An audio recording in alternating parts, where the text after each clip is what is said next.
This is Comet Picks by the Glick. Hey, I'm your host, Jason Glick. How you doing, Jason Glick?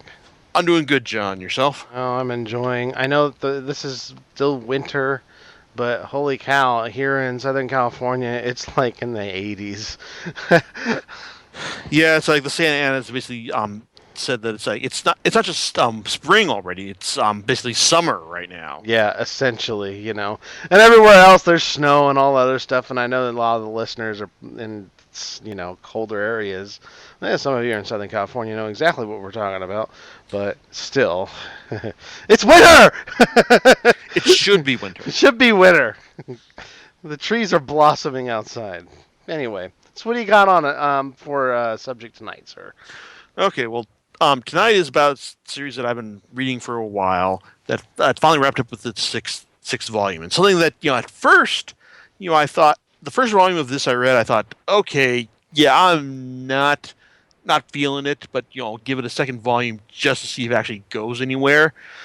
And it turns out it actually did wind up going some interesting places. It's like some places I actually kind of like, even if in a fairly conventional manner. But what kept me going on it was just was in how the story was being told. I'm talking about Mind Management by Matt Kindt. It's now the core story of this is basically about the kind of organization that starts off with the best of intentions and then kind of goes wrong. Garth Ennis got a whole series out of this with the boys, and he wound up with some 72 issues and several miniseries about about the dangers of government excess, combined with a lot of scatological humor that I really didn't care for. Kindt, on the other hand, has done 6 volumes of issues each, plus a couple of short stories from Dark Horse Presents. It's like overall, I did like the series, but the thing about it is that it's not really a new take on the story so much as it is like the story of a government organization going bad, but then it is about there's not so much innovation in the actual plotting of the story than it is in the execution. Because there's a review of it I read of the I can't remember the first couple issues that basically kind of described Kindt as someone who likes to use the whole hog of the comics format. It's in his storytelling. I mean, like when you in that first volume, I mean, you will get it's like not only does Kindt specialize in in innovative layouts, but also how he'll use the margins of the story to fill in to tell you about about other stuff going on. Like when you look at the left hand margins of each issue, each page of each issue, and you'll see sections from the mind management field guide about telling you how agents are supposed to behave in the field, right up to the point where someone basically tells you, it's like, are you hearing me? It's like, it's not too late. It's like, get yourself out of this. It's like that kind of thing. Like, the left hand margin of the series is kind of like his kind of like his space for just telling you for breaking the fourth wall, or just conveying additional information that he couldn't fit in. It's like in the main story itself. And the bottom margin, well, that kind of comes in as well for additional information as well. But he's using he'll be using pictures as well. So it's a series that it's easy to appreciate the innovation. But as for the story, well, it all starts off with a writer named Meru, who wrote a best-selling novel called Premeditation, and has been stuck with writer's block ever since. But then she gets the inspiration to write about this this flight where everyone lost their memory. It's like a flight 8. It's like 816. Yeah, that was it, right? Yeah, and she goes and follows the the trails of all these people who lost them everything, and it winds up basically leading her to this person in this remote Chinese town of Guangzhou named Harry Lime. Lime, it's like Henry Lime, not Harry Lime. Jeez. It's like it's yeah, Henry Lime. Yeah, Henry Lime, who used to work for the organization called Mind Management. Mind Management was an organization like employed by the U.S. government that basically employed all these agents who had incredible skills that they could like heal from people could heal from any injury, cause untold amounts of destruction by punching in the right area, control your feelings in any way, which is what Henry's ability was. See 15 minutes into the future by reading the minds of everyone in a 5 mile radius. Influence minds through automatic writing and texts, or control animals through their empathy as well. So this is just that that eventually that that thought they could save the world, fix every problem, but but eventually things went bad, and eventually every agent's mind was wiped to a certain extent. See, and then they were just dispersed back into the wild. So that's the story that Henry tells Meru, but it's also the story he's been telling Meru. Because one of the things I did not like about the first volume at all was the fact that it was kind of a closed loop, in the sense that we found out that at the end that, oh, turns out Meru's been going after this amnesia flight for a good long while, and that it's like, and every time she does this, like she comes back to the it's like to the start of things and learns nothing. So it's like the first volume is kind of like a disappointing closed loop. That well, okay, where are you going to go from here, Kindt? So what do you got for us?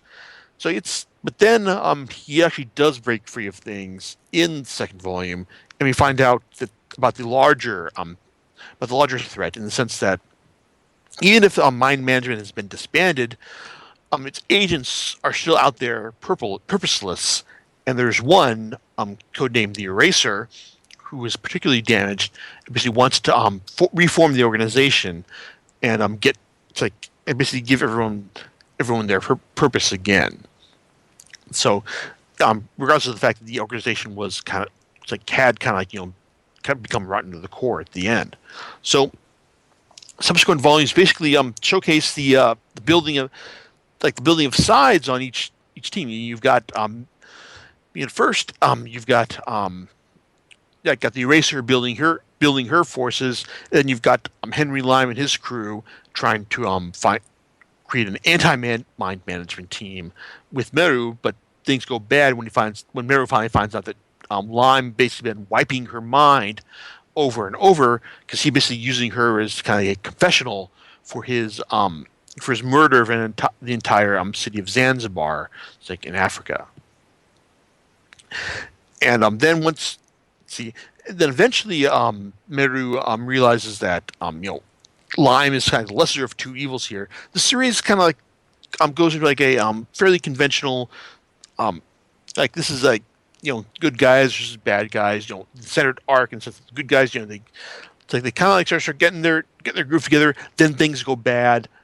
Things start getting better in volume 4 when it's like when Meru finally hooks up with Lime, and the good guys have their team together.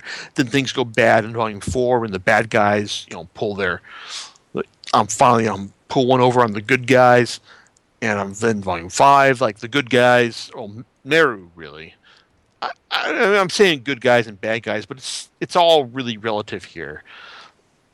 And then volume 5, Meru finds what she needs in order to defeat the Eraser. And it's in volume 6, which is what I want to talk about here. It's all about the final confrontation and things coming due for people behind the organization. It's the thing about this series is that it's basically a fairly conventional story of a government organization going rogue, and and the survivors being left to pick up the pieces, and try and make things right on their own terms. It's got a fairly conventional arc as well. But what sets it apart is Kindt's willingness to experiment with the form, like from from simply just like telling the story in really unconventional terms, like laying out it's like laying out panels on in a way that tells like three different stories at once. It has a flower blooming. It's like on a page to symbolize a relationship. It's like there's a lot of really innovative and clever storytelling going on over the course of the series that does a lot to camouflage the fact that the story itself it's like is fairly straightforward. And to be honest, if you are telling a fairly straightforward story, the execution does count for a lot, in my opinion. So, really, this experimentation more than welcome here.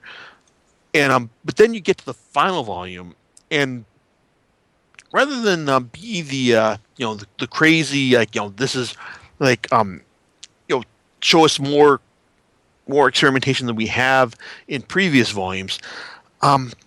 It's not the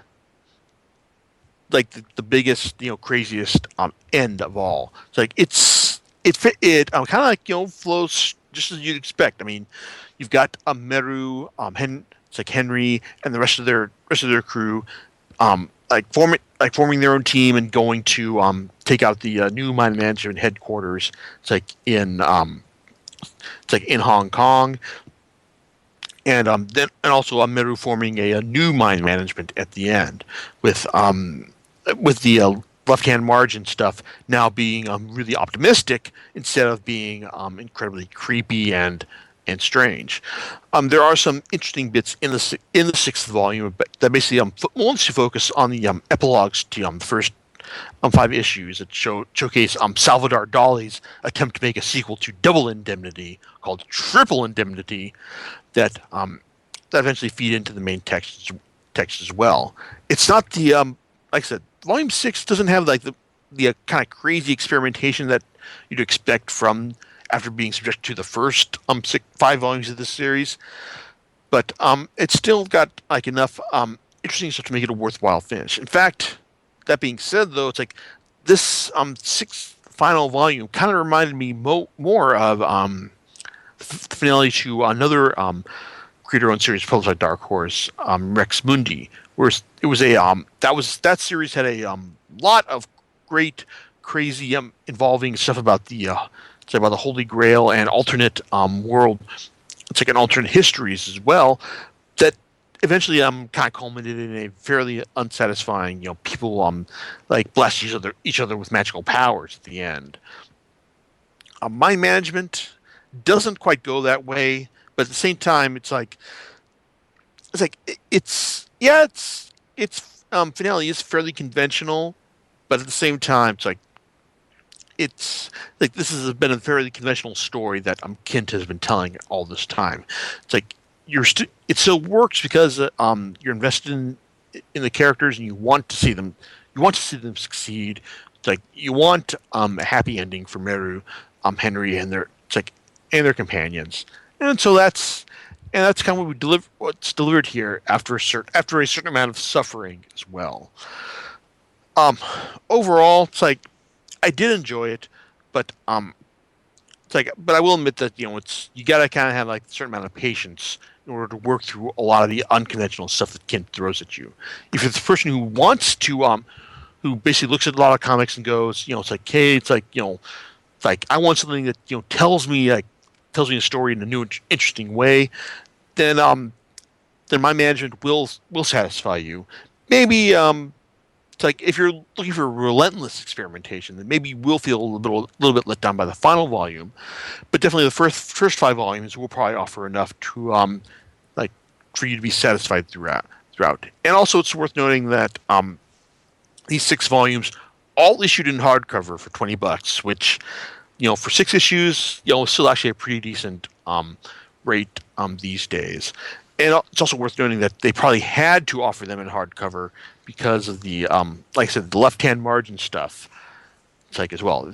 If they had done this in a standard paperback binding, You probably have cracked open the paperback binding because of how Dark Horse handles things.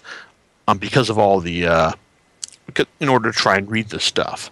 But overall, it's like yeah, it's don't be put off by the fact that these are all 6 volumes in hardcover. It's like it's still good. It's still a good value for your money. It's like I guess ultimately for me, mind management feels like the good kind of different in comics. Um, definitely strange, weird, maybe not quite as avant-garde as it likes to think it is, but still a good example of how to tell a fairly conventional, straightforward story in an interesting way. John, any particular thoughts on your end about all this? Oh, not really, but you did pique my curiosity, and so I'll probably go out and check it out. Yeah, no plans if Dark Horse is going to reprint this in a omnibus format, but just looking at the 6 volumes Hmm. right here, it would seem somewhat infeasible. So these 6 hardcover volumes may be the ideal format for this series. Cool. So, do you know what you're going to be talking about next week, Deadpool? Yeah. I probably should have done Deadpool this week, but I just didn't time it right. But yeah, expect Deadpool next. All right. Well, we'll catch you next time on Comic Picks by the Glig. All right, later. Bye.